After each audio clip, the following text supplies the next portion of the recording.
Love story बहुत तरह की होती है, जैसे हॉट टचिंग लव स्टोरी, दुख भरी love story, Facebook love story, romantic love story आदि। लेकिन जो लोग रोमांच से भरपूर कहानी या उपन्यास पढ़ना पसंद करते हैं, उन्हें हर तरह की लव स्टोरी पढ़ने में दिलचस्प होता है। वैसे देखा जाए तो लव स्टोरी इस दुनिया में सभी इंसानों को पढ़ना बहुत ही पसंद है। और जहां most romantic love story in Hindi की बात है, ऐसा कहानी हर आशिकों को पढ़ना बहुत ही ज्यादा अच्छा लगता है। और आज की कहानी most romantic love story in Hindi भी खास तौर पे उसी आशिकों के लिए है जो नया नया प्यार में सफर कर रहा है। ये कहानी अनिकेत की है, जो अपने बड़े भाई की शादी में घर जाने के लिए हैदराबाद स्टेशन में बेसब्री से कोलकाता जाने वाला ट्रेन का प्रतीक्षा कर रहा था। तो चलिए देखते हैं कि अनिकेत कैसे एक लड़की की प्यार में पागल हो गया। ये कहानी की शुरुआत 2021 में हैदराबाद स्टेशन से हुआ था। अनिकेत कोलकाता की बस्ती का रहने वाला था और उनके बड़े भाई की शादी में अपने घर जाने के लिए हैदराबाद स्टेशन में ट्रेन पकड़ने के लिए ट्रेन का प्रतीक्षा कर रहा था। उस वक्त जनवरी का महीना था और ठंड बहुत ही गिर रही थी और अनिकेत का ट्रेन रात की 9:15 में था। एक खूबसूरत लड़की अपने हाथों में बैग लेकर भागते भागते अनिकेत के पास आई और कहा, आप बता सकते हैं कि हैदराबाद से कोलकाता जाने वाली ट्रेन कब तक आएगी? अनिकेत स्टेशन पर एक बेंच पर बैठा हुआ था। अनिकेत ने कहा, अभी 9 बज रहा है और कोलकाता जाने वाला ट्रेन 9:15 में था, लेकिन बहुत ज्यादा धुंध गिरने के कारण ट्रेन अभी 1 घंटा लेट है। लड़की ने कहा, थैंक यू। तभी अनिकेत ने कहा, वैसे आप कोलकाता में कहाँ जाएगी? लड़की ने कहा, क्यों? अनिकेत ने कहा, क्योंकि मैं भी कोलकाता जाने वाला हूँ, इसलिए पूछ रहा था। लड़की ने कहा, ओ अच्छा, दरअसल मैं कोलकाता की दमदम में रहती हूँ और आप? अनिकेत ने कहा, मैं बरसात में रहता हूँ। दोनों में बातचीत के दौरान लड़की ने अनिकेत के बगल में बैठ गई। तभी अनिकेत ने लड़की को 1 कप कॉफी का ऑफर किया। लड़की ने कहा, हाँ, इतना ठंडी में 1 कप कॉफी चलेगा। अनिकेत ने 2 कप कॉफी लाया और 1 कप उस लड़की को दिया और 1 कप खुद लिया। कॉफी पीते पीते अनिकेत ने कहा, हेलो, मैं अनिकेत हूँ और आपका नाम? लड़की ने कहा, मैं प्रिया हूँ। वैसे आप हैदराबाद में क्या करते हो? अनिकेत ने कहा, मैं यहाँ एक IT कंपनी में जॉब करता हूँ और मेरा बड़े भाई की शादी में मैं घर जा रहा हूँ। अगले फरवरी फर्स्ट वीक में मेरे बड़े भाई की शादी है। और आप? प्रिया ने कहा, मैं यहाँ BSc का पढ़ाई कर रही हूँ और 1 साल बचे है। मैं भी अपने बड़े बहन की शादी में जा रही हूँ और उनका भी फरवरी फर्स्ट वीक में शादी है। उन दोनों की बातें करते करते कोलकाता जाने वाला ट्रेन आने की अनाउंस होने लगा। तभी अनिकेत ने प्रिया से पूछा, आपकी कोच नंबर क्या है? प्रिया ने कहा, AC 3 टायर। और आपका? अनिकेत ने कहा, AC 2 टायर। उसके बाद अनिकेत ने प्रिया से हैंडशेक किया और कहा, हैप्पी जर्नी, सियालदह स्टेशन में मिलते हैं। प्रिया ने कहा, ओके बाय। ये कहते हुए वह दोनों अपने अपने ट्रेन की कोच में बैठ गए। आपको बता दूं कि उन दोनों ने अपने फोन नंबर शेयर नहीं किए थे।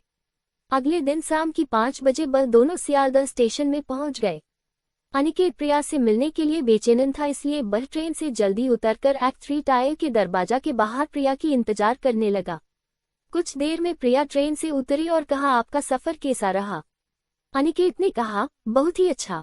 अनिकेत की मन तो चाह रहा था कि प्रिया से उनका फोन नंबर मांगे, लेकिन नहीं मान पाया। फिर प्रिया ने कहा, थैंक यू अनिकेत, हमें सफर में साथ देने के लिए।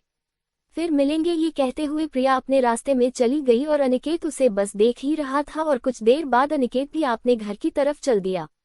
आपको बता दूं कि अनिकेत और प्रिया को पता ही नहीं था कि उन दोनों की जिंदगी में एक बहुत बड़ा सरप्राइज आने वाला है। वह सरप्राइज क्या है, चलिए जान लेते हैं। वह दिन आ ही गया जब अनिकेत की बड़े भाई का शादी होने वाली थी। अनिकेत ने अपने बड़े भाई और बारात के साथ लड़की के घर में शादी के लिए चला गया। तभी प्रिया ने अनिकेत को उसके जीजा जी के साथ देखकर हैरान हो गई। प्रिया ने सोचने लगी, अनिकेत ने कहा था कि उनका बड़े भाई की शादी है, मतलब प्रिया समझ गई थी। आपको बता दूं कि इत्तेफाक से अनिकेत और प्रिया एक दूसरे का रिश्तेदार बनने वाले थे, क्योंकि अनिकेत की जो भाभी बनने वाली थी वह प्रिया के बड़ी बहन थी। अनिकेत ने पहले प्रिया को नहीं देखा था, लेकिन प्रिया खुद अनिकेत से मिलने के लिए आई और कहा, हेलो अनिकेत जी, मुझे पहचान रहे हो? अनिकेत प्रिया को देखकर चौंक गया और कहा, तुम यहाँ और कैसे? प्रिया ने कहा, मैं भी तुम्हें देखकर हैरान हूँ, तुम यहाँ और कैसे? फिर दोनों ने अपने अपने परिचय दिए और ताज्जुब की बात है कि वह दोनों ही एक दूसरे के रिश्तेदार निकले। वह दोनों बहुत खुश थे, खास करके अनिकेत, क्योंकि प्रिया को वह बहुत पसंद करता था। शादी होने की 2 दिन बाद प्रिया ने अपने बड़ी बहन को फोन किया और वह फोन अनिकेत ने उठाया। फिर उन दोनों में बहुत बातचीत हुआ। आखिर में प्रिया ने कहा, अब से तुम अपने नंबर से मुझे फोन करना, मेरा फोन नंबर दीदी के फोन से ले लो। उसके बाद प्रिया ने आपने फोन काट दिया। एक दिन अनिकेत ने प्रिया को रात 8 बजे अपने घर की बालकनी से फोन किया और कहा, प्रिया कैसी हो? प्रिया, हाँ ठीक हूँ, और तुम? अनिकेत, हाँ मैं भी। कब जा रहे हो हैदराबाद? प्रिया, 10 दिन बाद। और तुम? अनिकेत, मैं भी, लेकिन अभी तक टिकट नहीं कटा। प्रिया, मैंने भी अभी तक टिकट नहीं किया। अनिकेत, तो एक काम करता हूँ, मेरा और तुम्हारा एक ही साथ टिकट कर लेता हूँ। प्रिया, ठीक है कर लो। अनिकेत ने अचानक पूछा, तुम किसी से प्यार करते हो? मेरा मतलब तुम्हारा कोई बॉयफ्रेंड? प्रिया, अचानक ये सवाल? ना, अभी तक तो कोई नहीं। क्यों, किसी से प्यार करते हो क्या? अनिकेत, हाँ तुमसे। प्रिया, पागल हो गया क्या? मजाक मत करो अनिकेत, सही सही बताओ ना, कौन है वह खुशनसीब लड़की जो तुम्हारी होने वाली है? तभी अचानक अनिकेत की भाभी आ गई और कहा, अनी किससे बात हो रही है? कोई पसंद आ गया है क्या? क्योंकि अब तो तुम्हारा बारी है शादी करने का। बताओ बताओ, मैं तुम्हारे बड़े भाई से तुम्हारी शादी के लिए बात करूंगी। अनिकेत ने कहा, भाभी मैं आपकी बहन प्रिया से बहुत प्यार करता हूँ। वह मुझे पहली बार हैदराबाद स्टेशन में मिली थी, तभी से प्रिया मुझे बहुत ही पसंद है और उस वक्त मुझे मालूम नहीं था कि वह आपकी बहन है। भाभी ने कहा, ये बात है, मैं आज ही मम्मी पापा से बात करती हूँ तुम्हारी और प्रिया की शादी के बारे में। भाभी राजी इसलिए हुई थी कि भाभी को पता था कि अनिकेत एक बहुत ही अच्छा लड़का है और प्रिया का वह बहुत ही ख्याल रखेगा, और ये परिवार भी बहुत अच्छा है। हम दोनों बहन एक ही परिवार में बहुत खुश रहूंगा। अनिकेत बहुत ही खुश था। अनिकेत के भाभी ने फोन किया और सारी बात बताई। प्रिया ने दीदी की बात सुनकर वह भी राजी थी, क्योंकि प्रिया भी अनिकेत को पसंद करने लगा था। भाभी ने अपने मम्मी पापा को फोन करके सब कुछ बता दिया और उनकी तरफ से भी अनिकेत और प्रिया की शादी के लिए राजी थे। प्रिया ने अनिकेत को फोन किया और कहा, अब तो खुश हो ना?